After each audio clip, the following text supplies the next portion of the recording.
அனைவருக்கும் வணக்கம். மாலை வணக்கத்தை தெரிவித்துக் கொள்கிறேன். திரும்பி ஏன் இந்த வீடியோ பதிவு என்றால், ராம்குமாரின் அல்லகைகள் சில நபர்கள் தற்சமயம் நமக்கு கிடைத்த தகவல்.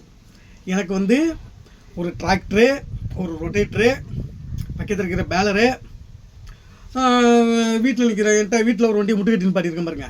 என் ஜாதியை மாற்றி போட்டது லோன் என்டாஸ்மெண்ட்டை 2 வருஷம் கழிச்சு பண்ணணும்ல, அந்த வண்டியை லோன்லாம் கிளியர் பண்ணி வண்டியை ரெடி பண்ணி கொடுக்குறது தான் ப்ராப்பராக இருக்காங்களாம். நான் தான் ஒத்துக்காமல் நான் கேஸில் தான் நிற்பேங்கிறதாட்டம் சொன்னதாட்டம் சில தற்குறிகள் ஊர் ஃபுல்லாக பரவிட்டு இருக்கு. தற்குறிகள் தெரிவிச்சிட்டு இருக்காங்க. அது இப்போ தான் என் காதுக்கு வந்துச்சு. குறிப்பாக நம்ம கொல்மாவடி கீரனூர் சைடில் தான் வச்சிங்களா, நம்ம காதுக்கு வந்தது. அதனால அதுக்கு இப்போ ரிப்ளை கொடுக்கணும், கட்டாயம் கொடுத்தாங்க. ஏன்னா அன்றைக்கி யார் தலைமையில் பேச்சுவார்த்தை நடந்ததுங்கிறத அட்வொகேட் யாருங்கிறதையும் நான் சொல்லிடுறேன். அட்வொகேட்டை யார் நான் அழைச்சிட்டு போனோங்கிறதையும். அம்மன் சாரதி தலைமையில் பேச்சுவார்த்தை, அம்மன் சாரதி ஆஃபீஸில். நான் நான் யாரையும் அழைச்சிட்டு போகல.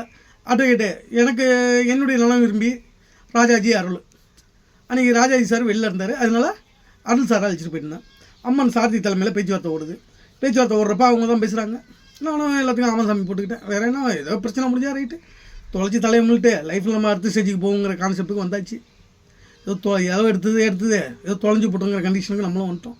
அப்போ அந்த பேச்சுவார்த்தையில் என்னென்னா, என்கிட்ட 50 HP எடுத்துகிட்டு போய் கேஸில் இருக்க என் கையெழுத்தை போட்டு மோசடி பண்ணி, அது 19 டெலிவரி, மேனுஃபேக்சர் 2020, 21 ரிஜிஸ்ட்ரு, என் கையெழுத்து போர்ஜரி, அப்புறம் என் ஒரிஜினல் ஆதார் கார்டுக்கு வெரிஃபிகேஷன் பண்ணல, என் சிக்னேச்சர் வெரிஃபிகேஷன் பண்ணல, எம்மி ஆர்டிஐ சொல்லி அரசியல் ஒழுக்குள்ளே 2 ரேட்டு, எந்த தும்பமாவது எந்த ஏதாவது எடுத்து தொலைஞ்சி தலைமுங்கிறதான் வந்துட்டேன் நானும்.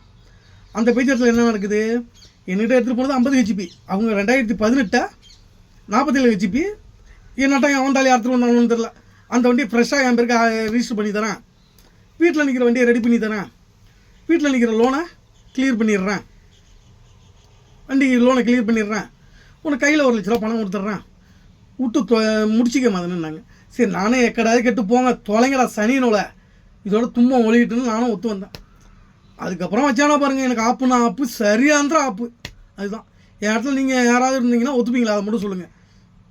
ஏன்னா என்னுடைய நெருங்கிய பழக்க வழக்கத்தில் உள்ளவங்க சில காவல்துறை அதிகாரிகளுக்கும் சில நிருபர்களுக்கும், அதை இல்லாமல் சில அரசியல் பிரமுகர்களுக்கும் என்னுடைய அட்வொகேட் அனைவருக்குமே தெரியும்.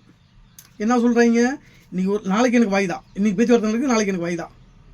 என்ன சொல்கிறானோ, 1 லட்ச ரூபா பணத்தை இன்றைக்கி வாங்கிக்க, டாக்குமெண்ட்டில் கையெழுத்து போட்டுரு, இந்த உன் பேரில் எஃப்ஆர் ப்ரெஷ் ஆச்சு, உன் பேரில் வண்டியை ரிஜிஸ்டர் பண்ணி கொடுக்குறது, வீட்டில் நிற்கிற வண்டிக்கு லோனை கிளியர் பண்ணி வண்டியை ரெடி பண்ணி கொடுத்துரும் 1 மாதத்தில். எப்படி பின்னாடி செய்கிறாங்களாம் நல்லா.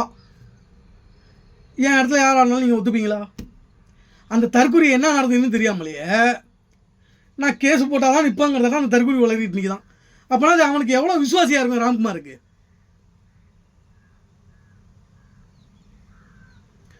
இல்லை, ஒரு அரசு அதிகாரியோட லாகினை ஒரு டிரைவிங் ஸ்கூல் வச்சுருக்கான். அப்போனா அவன் எப்படி அதிகாரியாக இருப்பான்? கவர்மெண்ட் லாகினை சூப்பரண்ட் கையெழுத்த என் வண்டியில் வீட்டில் நிற்கிற வண்டிக்கு சூப்பரண்ட் கையெழுத்த டிரைவிங் ஸ்கூல் கார்த்தி தான் போட்டிருக்கான். இதில் எந்த விதமான மாற்று கருத்தும் கிடையாது. ஆர்டிஓ அப்படியே சமாளிக்கிறான். நான் எங்கே வேணாலும் நிரூபிக்கிறேன். ஒரு பேட்ச், ஒரே பேப்பரு, இது ஒரு பேப்பரு, இது ஒரு பேப்பரு, இதில் லோன் இல்லைங்கிறான், ஐபோத்திகேஷன் டீட்டெயில் ஃபவுண்டுங்கிறான். பின்னாடி எப்படி பேங்க் மேனேஜர் சீல் வச்சு கையெழுத்து போடுறான், இதில் அரசு அதிகாரி எப்படி கையெழுத்து போடுவான்? அந்தளவுக்கு நாலேஜ் இல்லாமல் இருக்கான் சூப்பரண்ட்டு. சொல்லுங்கள், எனக்கு தெரில. அந்த அளவுக்கு நாலேஜ் இல்லாமல் இருக்கான அரசு அதிகாரி.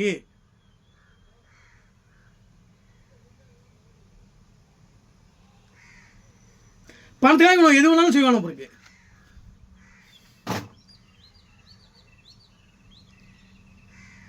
இவ்வளோ கேவலமாக பேசுகிறேனே, இவ்வளோ கல்வி ஊற்றுறேன், உன் குடும்பத்தையே எழுத்துட்டேன், ராம்குமார் குடும்பத்தையே எழுத்துட்டேன். சோத்தில் ஒப்பு படுத்தீங்களே நீ, என் மேலே ஒரு நடவடிக்கைக்கு போ, சந்திக்கிறேன். இல்லை, நடவடிக்கைக்கு போகிறதுக்கு உனக்கு திராணி இல்லையா, வா ஒண்டி கொண்டு நின்று பார்ப்போம், எங்கன்னு சொல்லி வரேன். என்னெல்லாம் நான் உன்னை கழுவி ஊற்றுனதாட்டம், என்னெல்லாம் எவனோ ஒருத்தன் கழுவி ஊற்றிருந்தான்னு வச்சுக்க, நேரம் வேறு கதை ரைட்டா. இதில் பெரிய கூத்து என்னன்னு கேளுங்க. இப்போ இருக்கிற கதிர்வேலுக்கு தான் இவர் இருந்தாலும் பேப்பர் வெரிஃபிகேஷன் பண்ணார் ராம்குமார் எம்இ ஆகிறதுக்கு. இதுக்கு முன்னாடி நாகராஜன் ஒருத்தன் வரணும் பாருங்க, அந்த ஆர்டிஓ, அவர் ஒரே கிளாஸ்மேட்டா இல்லை கிளாஸ்மேட்டான்னு தெரியல. ஏன்னா 2022 ஜனவரி 26 விசாரணைக்கு கூப்பிட்றானோ. ஜனவரி 26, 2022. அதாவது காவல்துறையை தவிர பாக்கி அரசு அலுவலகம் எது எங்க அதை சொல்லுங்கள், எனக்கு தெரியல. மண்டையை தான் இவங்களை போட்டு பிச்சிக்க வேண்டியதாக இருக்குது. பைத்தியம் தான் எனக்கு பிடிக்கல. அதுக்கு நம்ம ஊழல் பெருவெளி ஆட்சியர் இருக்காங்களா, யார், லலிதாம்மா. கொரோனாவில் வந்து அன்னமித்ராவில் சைவ சாப்பாடு தான் ஹோட்டல் அன்னமித்ரா பிரியாணி செஞ்சு போட்டோன்னு 1,20,00,000 போடுதல் தாங்க பாருங்க. அந்த அம்மா அதுக்கு நான் என்ன பண்ணணுங்கிறாங்க.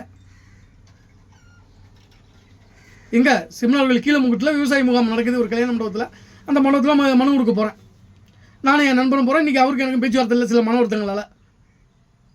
நான் அதுக்கு என்ன பண்ணணும்? அப்போ தான் அந்த நண்பர் என்ன சத்தம் போட்டார், நீ கம்மனை வச்சுருந்துட்டு ப்ரெஸ்ஸில் கூப்பிட்டு சொல்லியிருக்கணும். அன்றைக்கி 2020 ஜனவரி 26 நீ ஆர்டிஎஸ் போய்ட்டு விசாரணை ப்ரெஸ்ஸை கூப்பிட்டு நீ பேட்டியாகி கொடுத்தீங்கன்னா நல்லா இருந்திருக்கும்னாங்க. அது ஒரு தப்பு பண்ணிட்டேன்.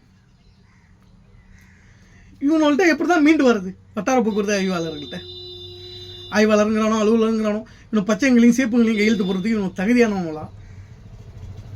இல்லை இந்த ஆர்டிஓ ஆர்டிஓக்கு படிச்சுட்டு வந்து பொதுமக்கள் தாலியாக இருக்கிறதுக்கு மட்டும்தான் இவன் வந்து ஆர்டிஓன்ட்டு படிச்சுட்டு வந்து இங்கே குரலாக இருக்கிறாங்களா என்னங்கிறது எனக்கு ஒன்றுமே புரியல. இல்லை நான் பகிரங்கமாக சொல்கிறேன், மயிலாடுதுறை மாவட்ட காவல் கண்காணிப்பாளர் அவர்களே, இந்த வார்த்தைக்கு என்னை மன்னித்துக் கொள்ளுங்கள். அதிகபட்சம் இவனால் என்ன பண்ண முடியும்? இவன் என்ன பண்ணுவான்? இவன் ஒரு கவர்மெண்ட் எம்ப்ளாயி, நீங்கள் ஒரு கவர்மெண்ட் எம்ப்ளாயி. உங்கள்கிட்ட ப்ரெஷரை கொடுத்து அதிகபட்சம் நான் ஹச்எஸ் ரவுடி கிடையாது, என்கவுண்டர் பண்ணேன். ஒரு கையோ ஒரு காலையோ உடைக்கலாம், அதெல்லாம் பண்ண முடியும் இவனால். உங்களை வச்சு அதுவும் இவனால் டைரெக்டாக பண்ண முடியாது. உங்களை வச்சு அதுதான் என்னால் அவன் என்ன பண்ண முடியும், வேறு ஒன்றும் என்ன பண்ண முடியாது. அடுத்து அவன் மேலே ஒரு பெடிஷன் இருக்குது பெரம்பூர் ஸ்டேஷனில். அன்றைக்கி பெரம்பூர் காவல் நிலைய ஆய்வாளர் யாருன்னா அன்னக்குடி, நாகவல்லி. அந்த அம்மா இந்த நிமிஷம் விசாரிக்கல. இவங்க மேலே ஆல்ரெடி ஒரு பெடிஷன் இருக்குது ராம்குமார் மேலே. என் வீட்டில் வந்து அவதூறுவா பேசுனது, வீட்டில் இந்த தெருவில் அவதூறுவா பேசிட்டு நான் வார்த்தை வித்தியாசமாக தகாத வார்த்தையெல்லாம் திட்டிட்டு போயிருக்கான் அந்த ஆள். அதுக்கான ரெக்கார்டும் இருக்குது, பெட்டிஷனும் கொடுத்துருக்கேன். ஆனால் காவல்துறையை பொறுத்த வரைக்கும் அந்த இடத்துல வந்து நாகவல்லியம்மா ரொம்ப தெளிவாக இருக்காங்க. ஏன்னா அரசு அதிகாரி விட்டு கொடுக்க மாட்டாங்களே, மனு ரசீது கிடையாது. ஆனால் பெட்டிஷன் காப்பி என்கிட்ட இருக்குது, அந்த அம்மாட்ட கொடுத்தங்கிறதுக்கான ஃபோட்டோ என்கிட்ட இருக்குது, அந்த அம்மா பேசின உரையாடல் என்கிட்ட ரெக்கார்டு இருக்குது. நான் அதை ஃபாலோ பண்ணிட்டு தானே இருந்தேன். பெட்டிஷனை கொடுத்துட்டு நம்ம உட்காந்துருக்க முடியாது, ஃபாலோ பண்ணணும்ல. இவனெல்லாம் வச்சுட்டு என்ன பண்ணுறது? இல்லை இதே நான் தெரியாமல் கேட்குறேன். இதே ராம்குமாரும் இதே நாகேந்திரனும் இன்றைக்கி இருக்கிற கதிர்வேலு, முன்னாள் எம்இ இன்ஸ்பெக்டர் சண்முகவேலு, நீங்களாம் ஆம்பளையா? ஆர்டிஐயில் எனக்கு தகவல் கொடுங்க, நான் கேட்கறதுக்கு பதில் சொல்லுங்கள். ஏன் தர நான் கேட்டிருக்கேண்ணே, நீ வந்து அரசு வழக்கறிஞர்கிட்ட ஒப்பீனியன் கேட்டு தான் நீ எஃப்ஆர்ஆர்சி பண்ணி கொடுத்துருக்க. என்கிட்டருந்து ரிஜிஸ்டர் பண்ணி எடுத்துகிட்டு போன வண்டியை என் கையெழுத்து போர்ஜரி கையெழுத்தை போட்டு நீ தான் எஃப்ஆர் பண்ணி கொடுத்துருக்க. கள ஆய்வாளர் நீ தான். சிக்னேச்சர் எவன் வெரிஃபிகேஷன் பண்ணுவான்டா? வண்டி வாங்கின ரிஜிஸ்ட்ரேஷனில் வண்டி ரிஜிஸ்ட்ரேஷனில் சிக்னேச்சர் எவன்டா வெரிஃபிகேஷன் பண்ணுவான்? ஓனருடைய ஐடி கார்டை எவன்டா வாங்கி பார்ப்பான்? ஒரிஜினலாக எவன் வாங்கி பார்ப்பான்? அதாவது செஞ்சியா? என் கைப்பட ஏதாவது ரிக்வஸ்ட் லெட்டர் எழுதி கொடுத்துருக்கேன்னா, என்னால் எனக்கு பணியின் காரணமாக வர முடியவில்லை, வரும் நபர் நான் அனைத்து ஆவணங்களையும் கையொப்பமிட்டு இருக்கிறேன், எனது பெயரில் வாகனத்தை பதிவு செய்து கொடுக்குமாறு தாழ்மையுடன் கேட்டுக்கொள்கிறேன். ஃப்ரம் டு அட்ரஸ் போட்டு லெட்டர் எழுதி கொடுத்துருக்கலாம். இப்போ ஃபார்ம் 19 இருந்தால் போதுங்கிறாங்களே, ஆர்டிஐயில் கொடுத்துருக்காங்களே. ஃபார்ம் 19 என்ன விளக்கம்? ஏதாவது ரிக்கல் லிஸ்ட் கொடுத்துருக்கான், வண்டி ஓனர் தான் என் பேரில் தான் இருக்குது. இது எப்படி இருக்குன்னா கதை, புல்லாவும் புள்ள தான் இனிஷியலாக நான் போட்டுக்கிறேன், உன் இனிஷியலை போட்டுக்கிறேன். புல்லா என் புல்லா உன் இனிஷியலை போட்டுக்கிறேன். அதான் கதையாக இருக்கு இவனும் கதை.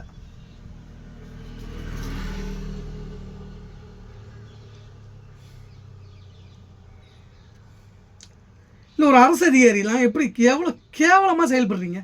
இதே உங்கள் டிபார்ட்மெண்ட் கமிஷனர் ஆஃபீஸ் பிஏட்ட பேசுகிறேன். யார்? சென்னை போக்குவரத்து துறை சாலை பாதுகாப்பு மற்றும் போக்குவரத்து ஆணையரகம் அந்த பிஏட்ட பேசுகிறேன்.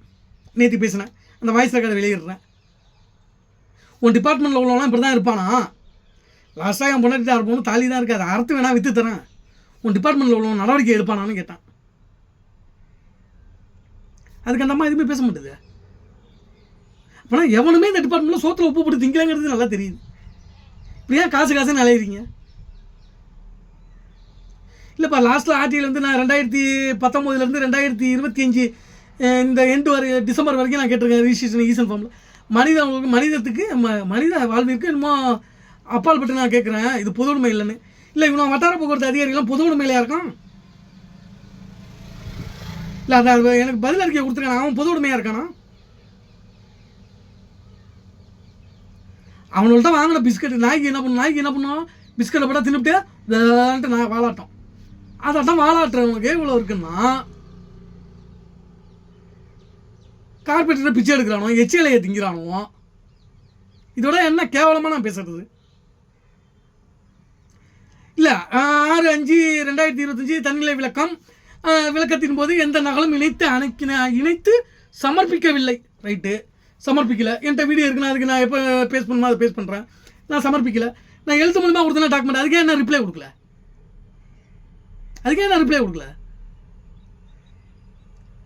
இதான் அரசு ரிப்ளை கொடுக்கல. ரைட்டு, அரசு வழக்கறிஞரிடம் உயர்நீதிமன்றம் அரசு வழக்கறிஞரிடம் கருத்து பெற்று தான் எஃப்ஐஆர் பண்ணியில. நான் உன்ட்ட அந்த கேள்வியெல்லாம் நான் கேட்டேன்னா, அந்த கொள்கடையை கேட்டேன் உன்ட்ட. நீ அரசு வழக்கறிஞர்கிட்ட நீ என்ன கேட்டால் அவர் என்ன உனக்கு பதில் கொடுத்தாரு? அந்த நகலை தான் கேட்குறேன் ஆர்டிஐயில். ஏன்னா பாதிக்கப்பட்ட நபர் இந்த வழக்கில் நான் மனுதாரர், தேர்ட் பர்சன் கிடையாது. மனுதாரருக்கே கொடுக்க முடியலன்னா நீ எவ்வளோ 420 வேலை பார்த்துருப்ப, பிரார்த்தனை பண்ணியிருப்பீங்க. லோயர் கோர்ட்டில் கேஸ் இருக்குங்கிறத நீங்கள் வந்து ஹைகோர்ட்டுக்கு தெரிய வச்சுருங்களா? அந்த நகலை கொடுக்க முடியுதா உங்களால்? சரி, எனக்கு கொடுக்க வேண்டாம். நீங்கள் தான் கைவிட்டல் பெறாத ஆனஸ்டான அதிகாரி தானே. வாங்க, ஊடகத்தில் வந்து ஊடகத்துறை நிருபர்களெல்லாம் வர சொல்கிறேன். டாக்குமெண்ட் எல்லாத்தையும் சப்மிட் பண்ணுங்கள், நானும் சப்மிட் பண்ணுறேன். நீங்கள் ஹைகோர்ட் லாயர்கிட்ட ஒப்பீனியன் வாங்கினது, லோயர் கோர்ட்டில் கேஸ் பெண்டிங் இருக்குன்னு ஹைகோர்ட்டுக்கு தெரியப்படுத்தினது, இது எல்லாத்தையும் நீங்கள் சப்மிட் பண்ணுங்க பார்ப்போம். நீ செஞ்சிருந்தாலும் கொடுக்கறதுக்கு நீ தான் இங்கே பிச்சை எடுத்துட்டியா? அப்புறம் எப்படி நீ அங்கே ஹைகோர்ட்டில் பேச போகிற? சுந்தரம் ஃபைனான்ஸ்லையா ஈசன் ஃபார்மசி வேல்முருகன்டி தான் நீ பிச்சை எடுத்துட்டிய. அப்புறம் எங்கேருந்து நீ வந்து இப்போ பொதுமக்களுக்கு விவசாயிக்குமான அதிகாரி நீ எங்கே? கார்பரேட்டர் தான் நாக்க தொங்கப்பட்டீங்களா? இம்மா நாய் அலையும்ல எலும்பு துண்டுக்கு அதை தான் தொங்கப்பட்டு நிற்கிறீங்க. இதுக்கு மேலே உங்களை எவ்வளோ கேவலமாக கீழ்த்தனமாக கழிவு ஊற்றணும்னு எனக்கு தெரியல. ஏன்னா சமூக வலைதளங்கள்லாம் என்னென்ன எனக்கு வாயில் நிறையா வருது, பேசுனா நிறையா பேசுவேன். சமூக வலைதளங்களால் நாகரிகம் இருந்து இதோடு பாட்டிக்கிறேன். முடிஞ்சா நீ என்னை தொட்டுப்பார், சட்டப்படி வேணாலும் தனிப்பட்ட முறையிலும் தொட்டுப்பார், சந்திப்போம். சட்டப்படியும் ரைட்டு, தனிப்பட்ட முறையிலும் ரைட்டு. எங்கே வரணும் எப்போ வரணும்னு சொல்லு. ரைட்டு, இவ்வளோ கழுவி ஊற்றுறேன், ஏன் என் மேலே இது நடவடிக்கைக்கு சட்ட நடவடிக்கை இறங்க முடியல எல்லாம் ரைட்டு. நான் இன்றைக்கி இப்போ நினச்சேன்னு வச்சுக்கேன், எனக்குலாம் ஒன்றும் கிடையாது. இதோ கையில் கட்டியிருக்கேன், சட்டை போட்டிருக்கேன், டிஷர்ட்டை கட்டி கையில் ஊற்றிச்சு ஜெட்டியோட போய் சாக்கடைவோம். உன்னால் அள்ள முடியாது. ரைட்டா, உன் கௌரவத்தை குறைச்சிக்காது. இன்னொரு இந்த தருணத்தில் நான் சொல்லக்கூடிய ஒரே ஒரு விஷயம், ராம்குமாருக்கு நான் உயிரோடு இருக்கிற வரைக்கும் எம்இயை தவிர ஆர்டிஓங்கிற பெர்மிஷனுக்கு விடுறதுக்கு வாய்ப்பே இல்லை. ஒன்று இதுலேருந்து அவர் விமர்சனம் ஆகணும்னா ஒன்று பிரச்சனையை முடிக்கணும், இல்லைன்னா என்னை காலி பண்ணணும். இதுக்கு இடையில ராம்குமார் வாழ்க்கையில் நிம்மதிங்கிறது கிடையாது.